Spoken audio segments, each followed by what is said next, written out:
Good morning. This is Mark Fisher from the M.E. Fisher Funeral Home, here with episode number 9 of Perspective the Podcast. Today we'll be talking about understanding body donation. Yeah, whole body donation. Most of the time we hear about organ transplants, skin transplants, things like that. But a lot of people are not aware that you can donate your entire remains to a state anatomical program, and they will use that remains for research, study, and upon completion of the research and the study of the remains, the state anatomical program will have your loved one cremated and then provide the cremains back to you. A lot of people are not aware of this, so I thought this may be a good topic to talk about today. Again, we're live, starting to do this every other week or so. Just wanted to bring some funeral service topics to the public eye so that we all can be a little more knowledgeable about what's going on. Because we always start, we come in showing you some few different things around the world. And today is no different. I'm going to start with something.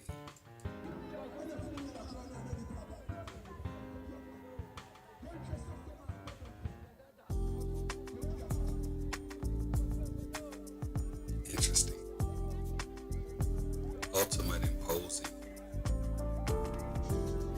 He's standing up. No, I've never seen anything like that in person. Just wait until they pan around. Amazing. Look at the magnitude of people that are out here to witness this. Amazing. Some things embalmers do around the world, it makes what we do in America look like it's nothing, to be honest with you. But I'm sure there are a few other variables involved as well, because that's going to cost you a little bit more than a normal service. Let's go on to something else. What are your thoughts about that? If you're on the live now, leave a comment. If you're checking it in the replay, leave a comment there. What are your thoughts about different things going on? As you see me look away, I'm looking at another monitor. That's all that is.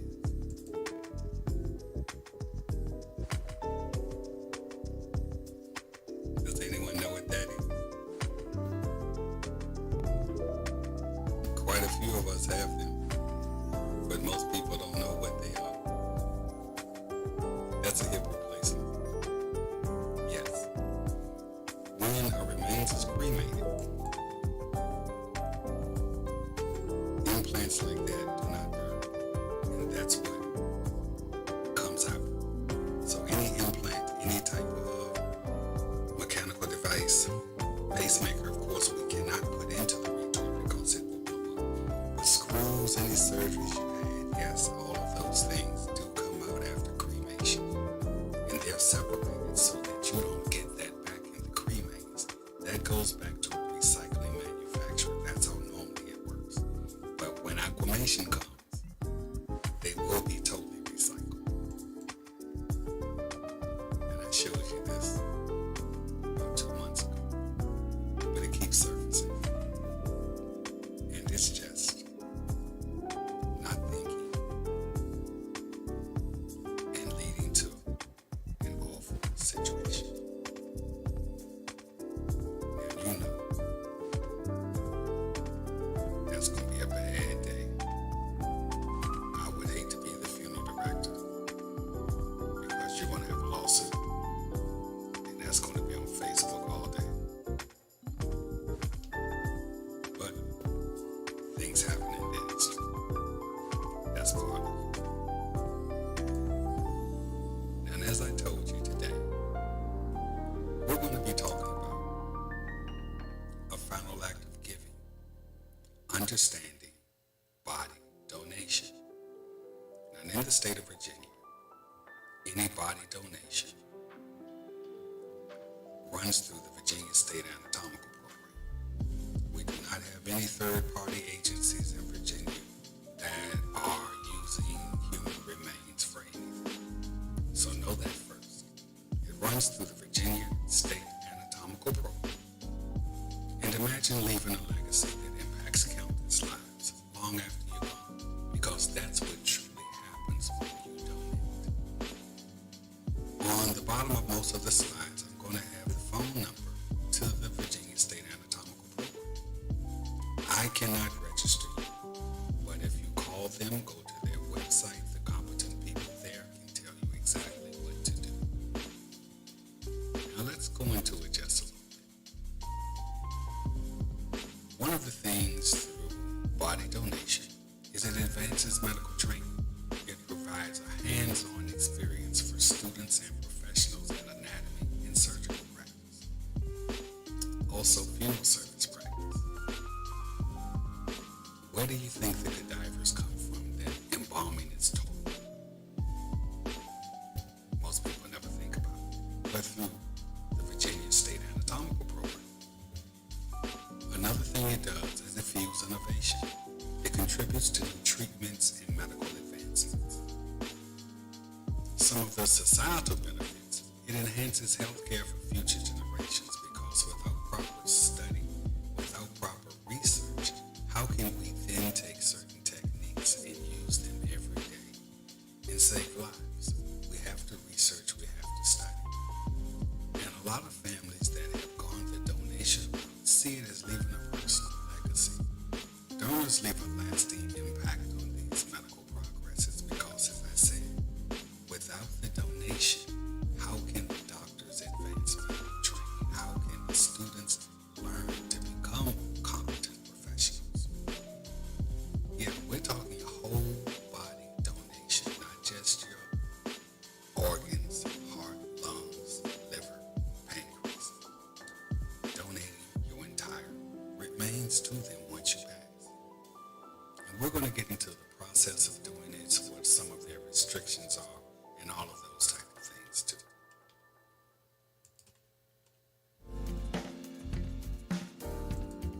Excuse me for 1 second, I'm checking something over here.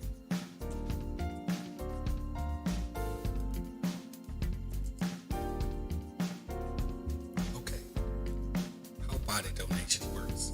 Number one, it's a step-by-step process. You must pre-register or decide at death. Now, at death, your next of kin will be the one making the phone call. We all know that. They do have some criteria that you must meet. And post-passing, the body is transported and used in medical research. Now, whether the funeral home makes the removal or whether the state anatomical program makes the removal, the body's going to have to be refrigerated, and we're going to get into that as well. The next major thing are the legal requirements. We're going to have proper documentation, and all consent forms are going to have to be signed by the donor himself if they pre-register, or the family if they're trying to have their loved one accepted by the state anatomical program. And after use, the institutions handle the remains respectfully.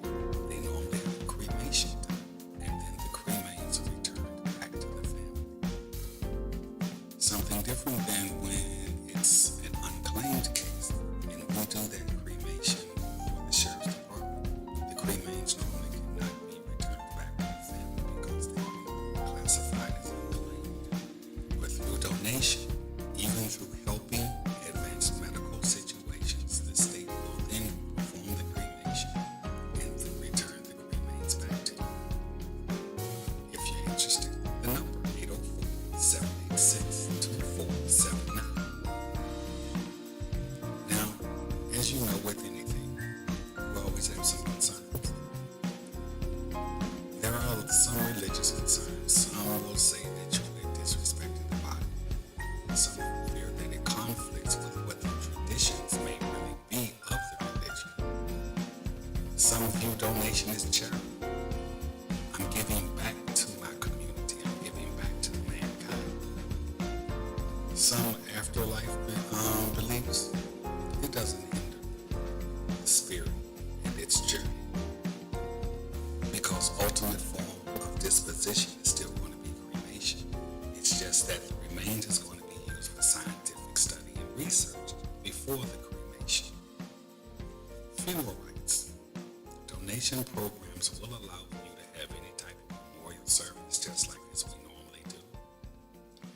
because many times the memorial service is held without the presence of the cremains there. So if you wanted to have an immediate memorial service, it could be done as normal, knowing that the cremains will be returned to you as soon as the Virginia State Anatomical Program has finished whatever study it is that they're doing at that time with your loved one. A few cultural concerns. Some people say the preserving of the body is key in some cultures, but donation can honor the deceased by helping future generations. But let's talk about that preserving the body. I'm going to be honest, we don't do burial that much anymore compared to how it was 15, 20 years ago. It doesn't happen. Cremation rates now are rising up near 70, 75% in some areas. We have some cultures that believe in burial. We just have to bury. The cremains can be buried if you choose to donate, but of course the physical remains will be used for scientific study and research. So to have the body present for that funeral is just not an option going this route, but you still can have some type of memorial service so you can symbolize and celebrate your loved one. Are there any community expectations? Pressure to follow burial traditions can be hard on you. People always say, well, we never did this before, we never did that before. Mama always believed it. We're in a different time. Sometimes you have to do what's right for the moment that we're in. As we're seeing, a lot of families now don't have insurance, don't have what they want to do. This is an option. And in this option, you're really going to benefit medical science. You're going to benefit the community. You're going to benefit the research. That's something to think about, as I say. Some emotional concerns. Families may worry emotionally, but memorial service can still be had. Some feel as though you lose control of the body because once you sign it away to the anatomical program, they're going to do whatever research that they're doing at that time, which is true. Some talk about the physical integrity of the use of the body. You can be assured this Commonwealth state called Virginia. You're not going to see things like we saw on 60 Minutes a couple of weeks ago, or was it, I hope, one of those shows, where in Texas, body parts were being sold to other entities around the world. Not in Virginia. It doesn't work like that. Some faith perspectives on donation, and I'm just going to break down a couple of religions one by one. In Christianity, it's seen as an act of charity or service. The Catholic Church supports donation if the dignity is still respected. In Judaism, your Orthodox Jews may have concerns, but conservatives and reform movements often support donation because it ultimately saves lives. Islam, they normally believe in a quick burial is important. And I've never seen them stray from this. But in researching this topic, I read a couple of things where some scholars will permit it if they see that it's going to benefit humanity. But just willy-nilly, no, Islam is not going to believe in that. But some of the elders or the scholars may permit it. Buddhism, they're generally supportive, viewing donation as compassionate and it's aligned with helping others because you're trying to help the future. Hinduism, they support donation as an act of selfless service, consistent with reincarnation in their beliefs. So as you see, most of our major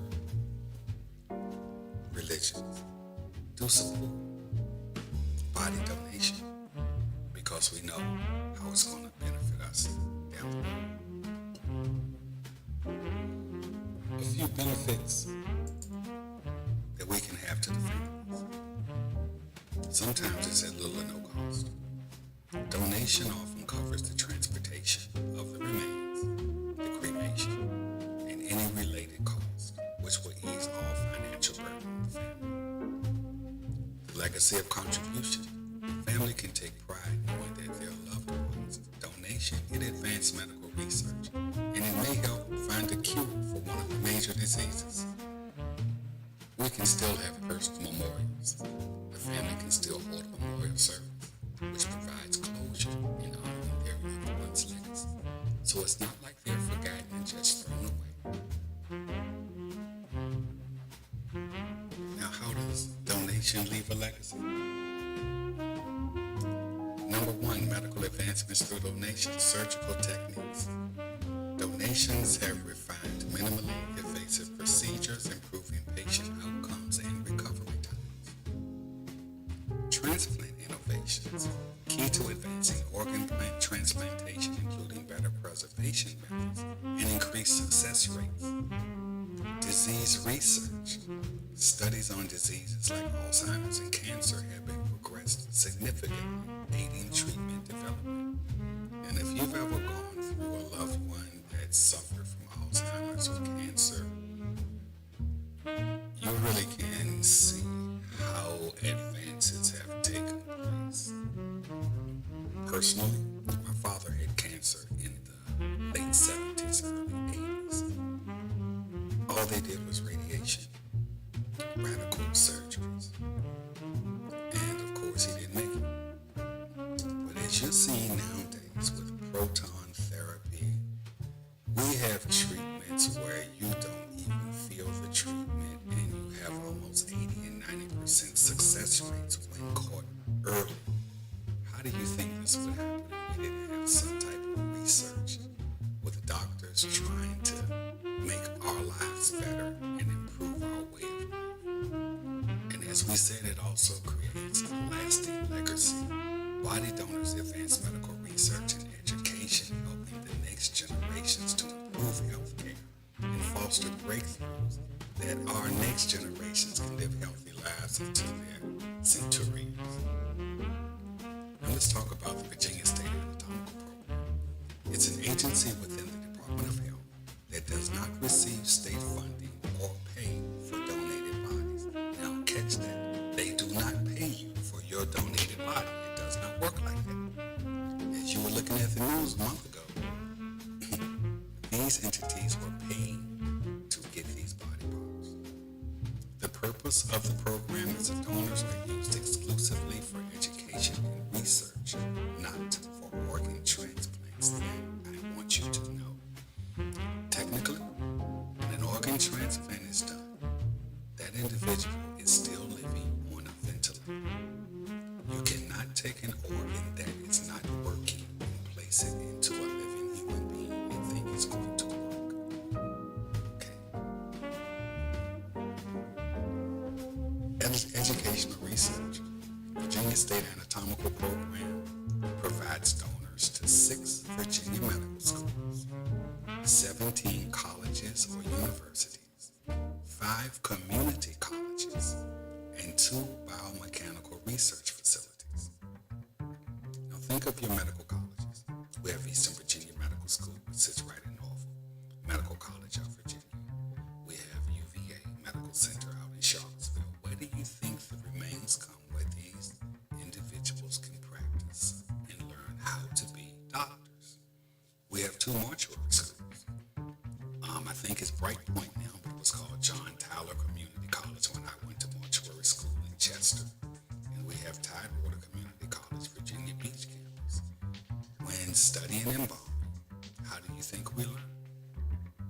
The cadavers that are brought in from the Virginia State Anatomical Program is where we learn all of our basic foundations of anatomy, of raising vessels, setting features, and things like that.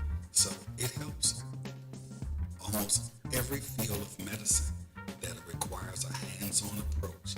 We learn from a cadaver that came from the Virginia State Anatomical Program. Now let's talk about the criteria for acceptance into this program. Acceptance is based on 3 factors, honestly. Authorizations, as we talked about, the condition of the potential donor after death, and reporting of the death of the potential donor. It has to happen. Now, We have the legal authorization that must be provided by the legal next of kin or person with the legal rights for disposition, which could be the designee or the executor. If the legal next of kin opposes the donation, it's not going to proceed. So if you sign yourself up, and when you pass, whoever's handling your arrangements is totally against it, they're not going to take the remains. It's not going to happen. If authorization is from someone other than the next of kin, proper documentation must be sent to the Virginia State Anatomical Program within 24 hours of the death notification. Within 24 hours. Now, I'm noticing now, in the times that we're living, people don't respond that fast. Someone will pass today, and they'll take 3 or 4 days to call the funeral home, leave the remains at the hospital, whatever, and that's okay. That's perfectly fine. But if wanting to participate in this program is going to require a quicker action timeline, and it's something you may really want to think about beforehand, so that when that time comes, you're not really making a decision. You're following through with the wishes, trying to be a little bit proactive. Some non-qualifying conditions of a potential donor after death. Boom, number 1, severe obesity. Body mass index greater than 28 to 30% may disqualify donor. Infectious diseases. Any condition like C. diff, MRSA, VRE, HIV or AIDS, hepatitis B or C, syphilis or prion disease are not going to be accepted. What is a prion disease? Creutzfeldt-Jakob disease. The human variant of mad cow disease. Yeah. Another disqualifier, jaundice. There may be some exclusions of regulated to contagious diseases such as Hep B or C. Because if you know anything about the human body, when the liver starts to act up and Hep B and C affect the liver, it then can cause a jaundice. They just go hand in hand. Physical conditions of the body. If the body has been autopsied, mutilated, decomposed, or removal of the organs and tissues, that disqualifies that remains as well for donation. Wounds and ulcers. If the remains had stage 3 or higher decubitus ulcers or infected wounds, it's not going to be accepted either. What is a decubitus ulcer? A bed sore. Where the remains or part of the remains, the pressure's directly on the bed, it's never moved, it's never turned. Over time, it's going to deteriorate and create a decubitus ulcer. And again, we said refrigeration. Any donor must be refrigerated within 4 hours of death, because as we said, they don't want decomposition to start. So these are the non-qualifying conditions of a potential donor.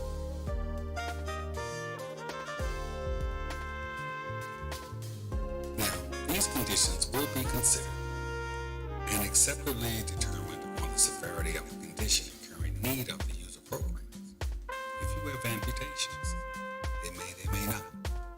An unhealed open wound or recent surgery, it's a case-by-case scenario. General edema or ascites. Edema is a retention of fluid in the body swells. Ascites is when it's excessive in the stomach area and it just is very bloated. Contractures of the appendages or the spine, such as in MS or remains going back to the fetal position. That's what they're speaking of there.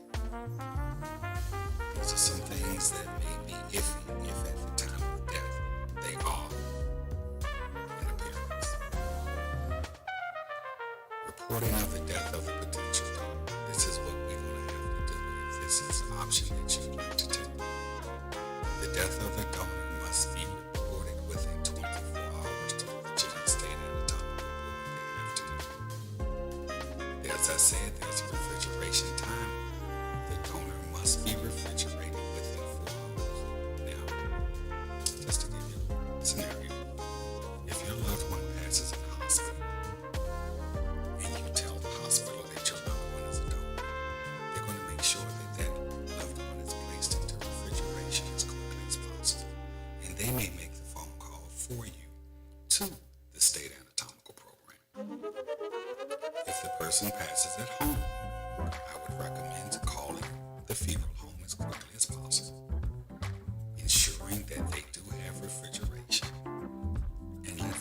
with this remains will be a donor, so do not embalm, do not do anything but label it, document it, place it in your refrigeration.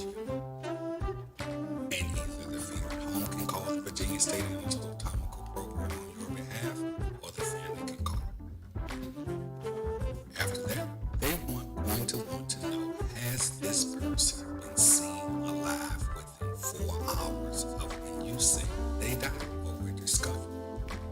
They want to know the timeline, because after a certain time, decomposition will start within the large intestines and the stomach area. And you have some changes going on that you don't know about.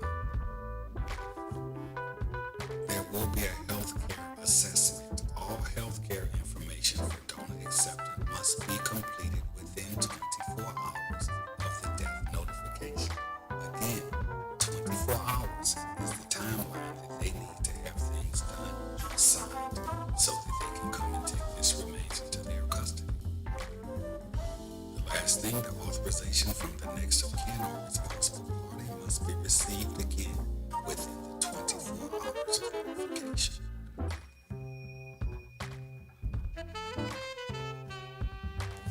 Some key points on body donation. Number one, the importance. Body donation is vital for medical research, enhancing healthcare training, and driving medical advancements. Mandatory to have that hands-on, because honestly, what can you do if you never try the job before you get the job? I would hate to go to a physician who's never seen a patient, and I was the first he laid hands on. It would not be a good thing. The donation process, it involves a registration. It involves an eligibility, so they're going to ask some questions about the remains or about yourself when you're trying to participate in this program. There's some steps that must be followed post, and all are handled with respect and dignity. We address the religious, cultural, and personal hesitations, and as we said, most religions believe in donation. They see it as a selfless act of compassion, a way of advancing medical technology, and also leaving a legacy knowing that your loved one helped to participate in the next stage of our healthcare being better. The Virginia State Anatomical Program is a great program. Their number again, 804-786-2479. Key points to donation. Families can still memorialize your loved one as you would like to, with tributes, keepsakes, urns, and that will preserve their legacy. Some families may decide to consider this due to financial hardship or financial stress, but yet your physical being is in great condition, versus putting your families through a struggle of funeral, cemetery, how we're going to pay for this. Donation can be done knowing a cremation will be had. Now, I want to touch on this. The time frame from the moment your loved one passes until you receive them back, I cannot tell. It all depends upon what the state is researching and their timeline. For research, the average they say may be 12 to 18 months before you actually get remains back in your hand. That is a long time. But think of medicine and research. It doesn't happen quickly. It's just something to think about. The biggest thing of the medical advancement, the recent breakthroughs in surgical techniques, organ transplant, new technologies, new medications. Most of it comes through somehow research with the human remains. Understanding whole body donation. That was my topic for today. I hope I shed some light on some things. It's not for everybody. We know that it's not for everybody. But this is an option. If you want to advance medical science, you're that trailblazer wanting something different and new. Contact the Virginia State Anatomical Program. They will be the perfect people to talk to tell you everything you need and what you need to do. Now, our next episode,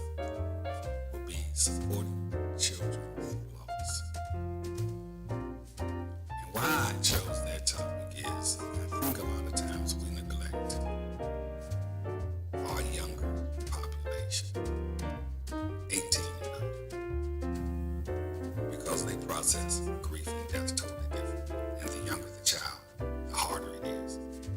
So say 0 to 6, 8 to 13, 15 to 18.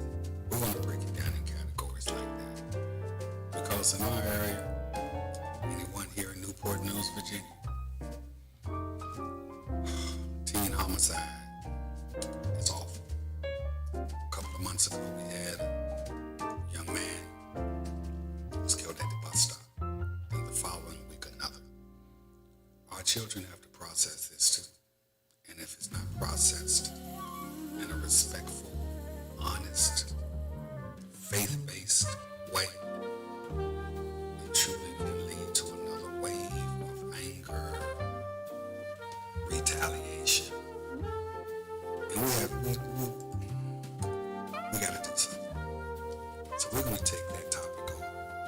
We're going to talk about a few strategies. And I may even bring a guest on, someone that has a little more experience with it than I. I've enjoyed being with you today. Mark Fisher.